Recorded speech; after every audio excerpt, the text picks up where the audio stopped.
Bismillahirrahmanirrahim. Assalamualaikum warahmatullahi wabarakatuh. Saudara, dengan saya lagi Edi Mulyadi dari Forum News Network FNN. Saudara sekalian, kemarin kita dibuat heboh dengan masifnya meme atau flyer atau ajakan untuk aksi demonstrasi yang bertajuk Jokowi and the Game. Wah, Endgame mah nggak pakai D ya, Jokowi Endgame.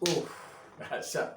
Dan untuk itu kemarin sebelumnya hari Jumatnya dari Mabes Polri, Kepala Divisi Humasnya Argo Yuwono sudah minta dengan wanti-wanti tidak usah turun ke jalan, ya kan. Kalau mau ada masukan, mau protes, bisa disampaikan lewat audiensi, lewat FGD online gitu ya. FGD pun harus online forum grup discussion atau sebagainya ya.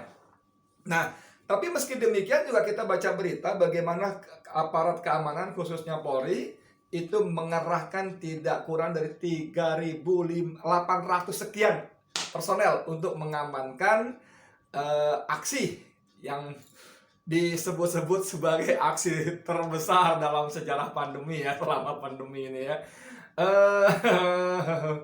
Tapi seperti penjelasan dari aparat juga, ternyata sampai sore hari, bahkan di WA kita ada seorang Aibda ya, kalau nggak salah ya. Aibda itu memberikan semacam laporan pandangan mata gitu ya.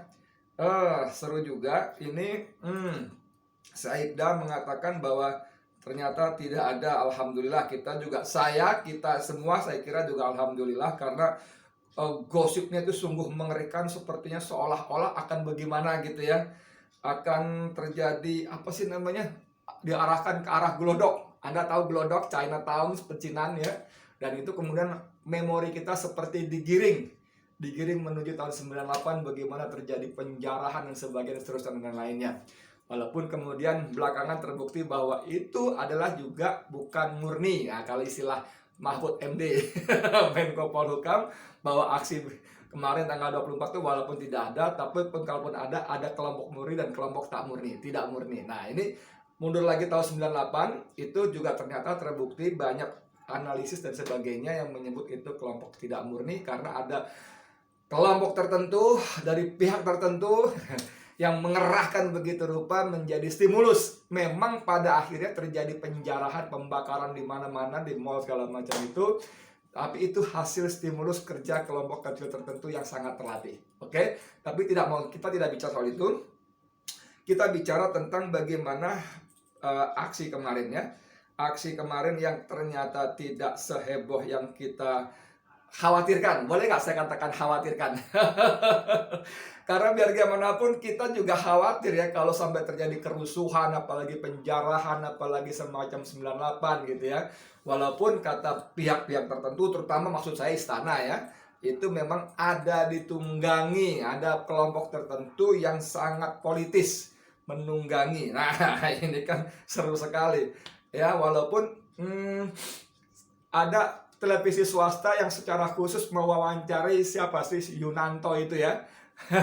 Pengamat politik yang kita tahu sangat persis, bukan cuma persis, sangat persis, bahwa manusia Yunanto ini dengan lembaga polinya waktu kontestasi Gubernur DKI Ahok lawan Anies, dia bergabung dengan Ahok.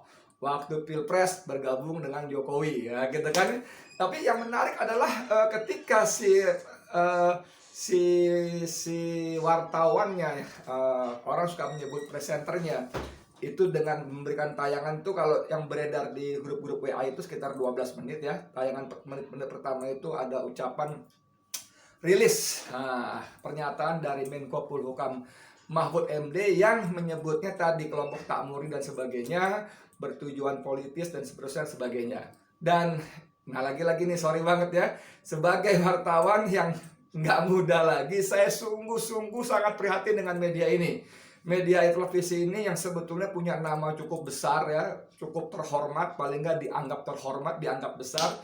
Itu narasi sang presenter langsung mengamini pernyataan Mahfud. Minimal seharusnya pertanyaannya pura-pura netral lah ya, walaupun sudah ada agenda setting ya dari manajemen, dari redaksi, bahwa kamu harus gaungkan ini ya. Jadi pertanyaannya minimal, Mas Toto kalau nggak salah ya sebut panggilannya ya. Bagaimana Anda melihat tentang takmuri dan bla bla bla gitu. Jadi langsung diarahkan memang takmurnya tadi, ada kepentingan politis, lalu si pengamat politik ini lalu jualan narasi yang intinya memang tuntutan tujuan Jokowi endgame ini nggak jelas bla bla bla dan sebagainya. Seharusnya kalau memang seputar pandemi mereka menyampaikan saran-saran, kritikan sambil dia memberikan contoh kelompok di Singapura bla bla dan seterusnya gitu loh. Jadi mereka memainkan orkestra, saudara. Orkestra seolah-olah bahwa demonstrasi 24 Juli kemarin itu memang bertujuan untuk menggulingkan Jokowi, dan itu sangat tidak benar, sangat tidak etis dan sebagainya. Saya tidak ingin masuk ke substansi tentang iya atau tidak, tapi saya ingin sedikit bicara tanggal 24 Juni itu ternyata memang tidak ada. Tidak ada si polisi melaporkan saya Aibda siapa bla bla bla dari perapatan dekat Harmoni bla bla bla sampai sekarang dilihat jam 14 sekian bla bla bla. Tidak ada. Jadi tolong jangan sebarkan hoax segala macam bahwa tidak ada. Sekarang glodok segala macam semuanya terkendali, situasi terkendali gitu. Ini satu hal saya mau mengatakan bahwa jadi aksi 24 Juni itu apa? Siapa? Gitu menarikannya. Orang langsung memandang kepada blok politik pelajar dengan si Del Pedro-nya itu ya, Despedo Marhainnya itu, dan langsung arahan ditujukan, terlunjuk diarahkan kepada dia sebagai biang kerok ya. Dan ternyata juga dia bilang saya nggak tahu tapi gitu kan, saya nggak tahu tapi ya gitu. Kalau dia artinya dia tidak tahu menahu, tapi bahwa itu monggo segala macam gitu. Menarik itu sekali saudara. Tapi saudara sekalian, kemudian pada hari itu dari kemarin sebelumnya di jagat sosial media kita, terutama di Twitter, itu trending sekali bongkar biang rusuh. Dan itu seperti kata media, bongkar biang rusuh ini memang digemakan, diamplifier oleh kelompok pembela istana yang dimotori oleh para buzzer itu sekalian. Nah, saya kembali ke soal tadi. Jadi bagaimana peristiwa demo besar 24 Juni yang ternyata omong kosong itu, nantilah ya, insya Allah kalau Allah izinkan dan ada kesempatan kita bicara siapa di balik 24 Juli yang heboh itu. Menarik sekali saudara sekalian. Nah, ini ada pemberitaan dari banyak sekali media online, salah satu dari IT Times. Wakil Menteri Desa sebar fitnah dan hoax terkait aksi Jokowi Endgame. Namanya siapa ini? Budi Ari Setiadi. Ini dia saudara sekalian. Wakil Menteri Desa sebar fitnah dan hoax terkait aksi Jokowi Endgame. Ini manusianya ya. Ini wakil menteri saudara. Wakil menteri. Anda jangan underestimate dengan tampang seperti ini. Ini wakil menteri nih. Pejabat tinggi negara. Walaupun dalam Undang-Undang Dasar 45 setahu saya tidak ada posisi wakil menteri. Setahu saya, tapi mungkin saya keliru. Nanti kita baca lagi pelan-pelan ya. Kalaupun keliru ya wajar lah, kan saya bukan pakar hukum tata negara. ngeles. Oke, saya bacain. Para politisi Partai Demokrat meradang. Karena merasa difitnah Wakil Menteri Desa Pembangunan Daerah Tertinggal dan Transmigrasi Wamendes, Wakil Menteri Desa dan Daerah Tertinggal, Pembangunan Daerah Tertinggal dan Transmigrasi, Wamendes PDTT. Susah ini. Emang zaman sekarang tuh bikin kementerian lembaga seenak-enaknya wae. Monggo mau bermanfaat enggak, pokoknya kasih tempat buat orang-orang yang berjasa kan begitu. Buat siapa? Anda tahulah, you know who.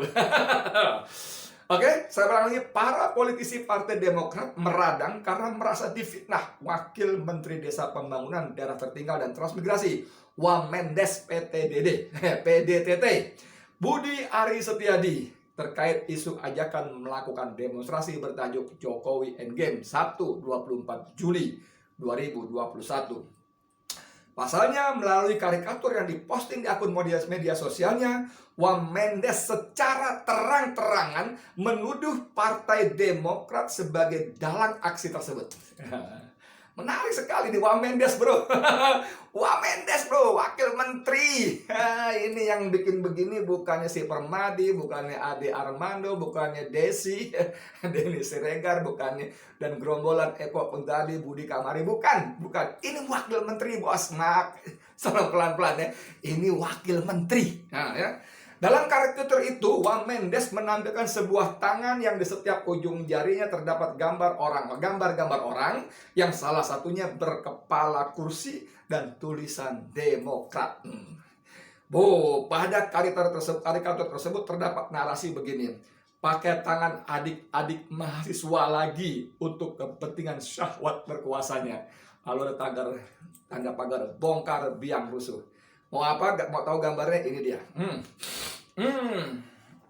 Ini, gitu kan, ada 5 jarinya, ada boneka kecil-kecil, pada jari jempol ada kepalanya itu kursi, pakai jas, pakai dasi. Oke, di jari-jari tangan itu ditulis Demokrat. Demokrat. Saudara sekalian, edan ya. Saya baca lagi dulu. Tagar bongkar biang rusuh pada Sabtu 24 Juli menjadi trending di Twitter karena dilambungkan oleh para pendukung Presiden Jokowi sebagai counter isu demonstrasi yang kabarnya akan digelar di depan Istana Negara Jakarta itu.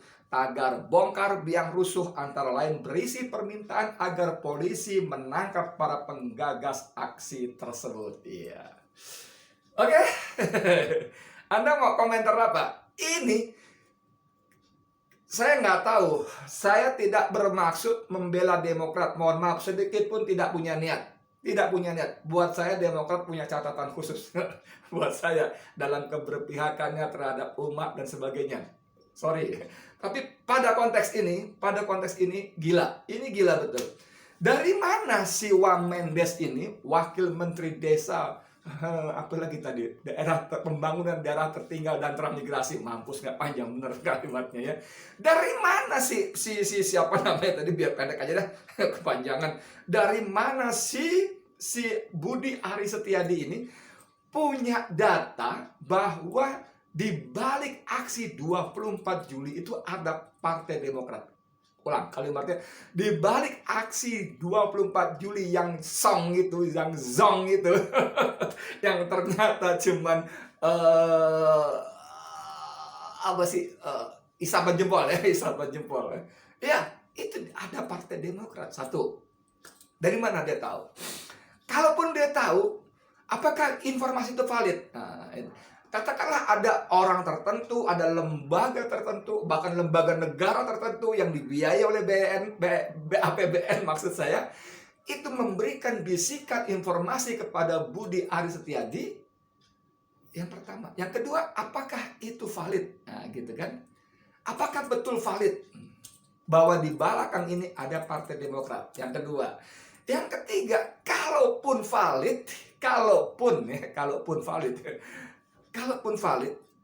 apa iya si Budi ini punya hak untuk membeberkan sebelum aparat hukum, terutama dalam hal ini adalah polisi, menyampaikan rilisnya setelah melalui menyampaikan pernyataan persnya setelah melalui serangkaian penyelidikan, penyidikan, mungkin gelar perkara, jebret Partai Demokrat di balik 24 Juli.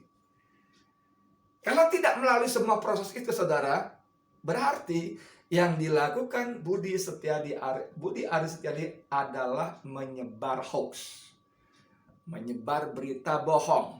Dan yang membuat kita semua prihatin adalah bahwa dia wakil menteri, bro.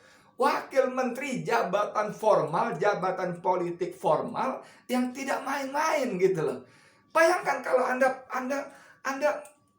memikirkan seorang wakil menteri pun bisa dan harus merangkap menjadi buzzer. Edan nggak?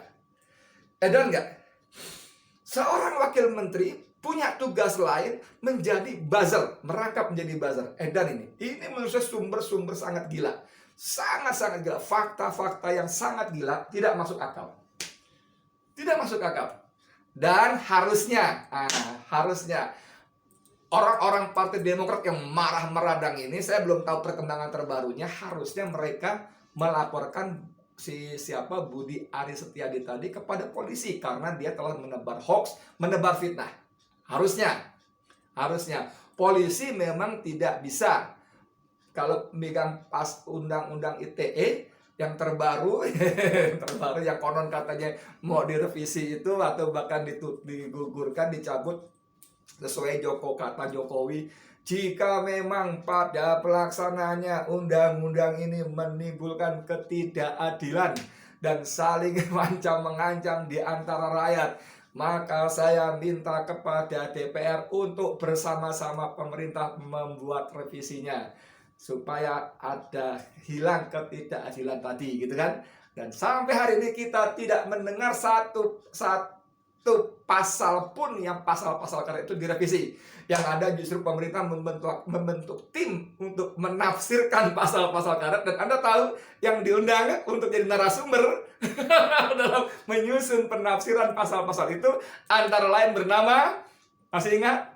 Nikita Mirzani. Anda bisa googling itu, saudara. Anda bisa bayangkan gak sih negeri ini dikelola secara seperti apa? Janji mau merevisi tidak dilakukan, dan justru membentuk tim untuk membuat tafsir. Dan enggak? Satu, itu kegilaan pertama. Itu wajar kalau anak-anak BEM mengatakan the king of lip service.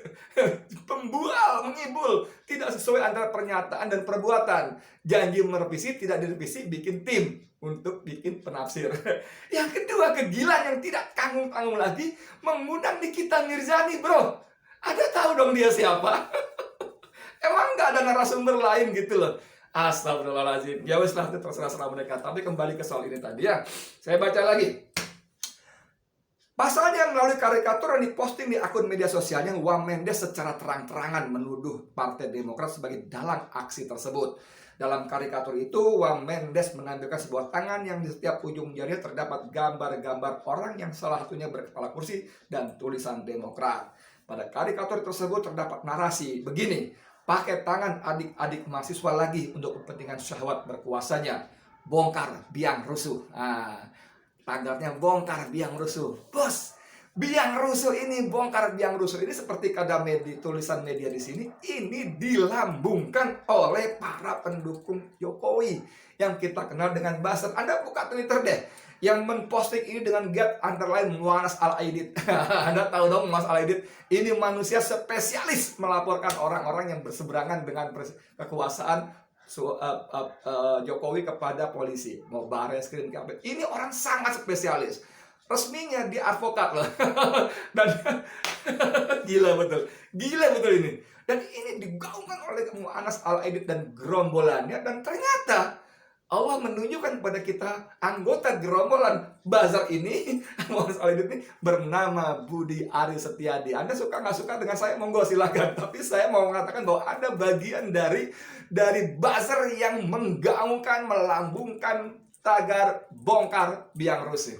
Dan yang membuat saya prihatin sekaligus marah, Budi Aris Setiadi, Anda wakil menteri yang pasti gajinya Anda, fasilitas Anda dibiayai oleh APBN, oleh uang rakyat dan uang saya. Sorry banget, gue ngaku-ngaku, gue rakyat Indonesia soalnya. Gue bayar gaji lo, Budi. Gue gak bayar fasilitas yang lo nikmati. Bensin lo, sopir lo, mobil lo, listrik lo di rumah, gula, kopi lo di rumah dinas. Gue gak tahu ada gak baru kalau wakil menteri rumah dinas. Dibayar oleh negara, oleh gua, rakyat Indonesia. Dan lo sebagai wakil menteri, sorry. Aduh, saya jadi ketularan Babe Aldo. Wah, kita ini bergaul gak beres deh, nular. Gue lo. Oke, lanjut dikit ya. Dan lo Budi, gitu ya. Dan lo Budi menggunakan fasilitas sebagai wakil menteri itu sekaligus merangkap sebagai buzzer. Gue gak rela, bro. Saya kan mengetik ini sebagai Budi Setiadi, bukan sebagai wakil menteri desa. Nggak peduli. Emang lo kalau misalnya di jalan digampar orang, bisa dilepaskan, oh yang gua gampar Budi nih, ketua anu nih, ketua forum ini, liga itu apa segala macam gitu ya. bukan wakil menteri. Nggak bisa bro, melekat bro. Dan ini wakil menteri berfungsi sebagai buzzer, atau memang buzzer gitu awalnya gitu. Jadi mental sebagai buzzer tidak hilang ketika orang ini menjadi pejabat tinggi publik. Wih, menteri atau wakil menteri, saya nggak tahu sekarang wakil menteri ini. Mungkin saya kurang baca anggaran dasar ya. Nanti saya buka lagi, tadi nggak sempat baca. Ini pejabat tinggi yang bukan main-main gitu loh. Tapi karena mental buzzernya ada, entah dengan atau tanpa perintah dari entah siapa, dia bisa menulis seperti ini, menebar fitnah. Ayo kita tunggu, saya tidak ingin mengompori, tapi saya ingin mengingatkan bahwa Demokrat sudah selayaknya melaporkan ini ke polisi. Dan kita lihat bagaimana sikap dan respon polisi terhadap hal seperti ini. Karena kalau hal ini dilakukan oleh orang yang berseberangan dengan kekuasaan, wow, sigap sekali. Jebret, sigap sekali. Ketika Mbah Maimun misalnya, Mbah Naji, Gus Naji ya. Gus Naji putra almarhum ulama besar Mbah Maimun itu kemarin sempat bermasalah karena apa sih, potongan videonya tentang virus, tentang vaksin kalau macam, dilaporkan ke polisi kok. Walaupun kemudian saya baca justru dari Polres datang untuk bersilaturahmi. Luar biasa memang Gus Naji, Masya Allah. Itu karomah kiai, karomah ulama menurut saya. Kembali ke soal ini, ayo Demokrat, AHY, SBY, mungkin Anda berdua bisa perintahkan stafnya atau siapa, nggak tahu, atas nama Demokrat melaporkan. Boleh dong. Kan yang boleh melaporkan lah orang yang merasa tersinggung, atau lembaga atau badan. Laporkan. Dan saya akan bersama-sama rakyat Indonesia melihat bagaimana respon polisi terhadap kasus seperti ini. Jadi gini lagi, balik ke Budi Budi Aris Setiadi, Anda wakil menteri, stop bertingkah, berpola, berperilaku sebagai buzzer. Stop ya. Dan menurut saya Jokowi, Anda harus kasih tahu, kasih peringatan, kasih sanksi. Kamu ini wakil menteri, kamu itu wakilnya pembantu saya. Bertindaklah bijak sebagaimana pejabat tinggi publik yang seharusnya, bukan menjadi buzzer. Oke, kita tunggu ya. Masya Allah, ini Masya Allah, luar biasa fitnahnya luar biasa, berita bohong dan fitnah ya. Saya Edi Mulyadi untuk FNN. Assalamualaikum warahmatullahi wabarakatuh.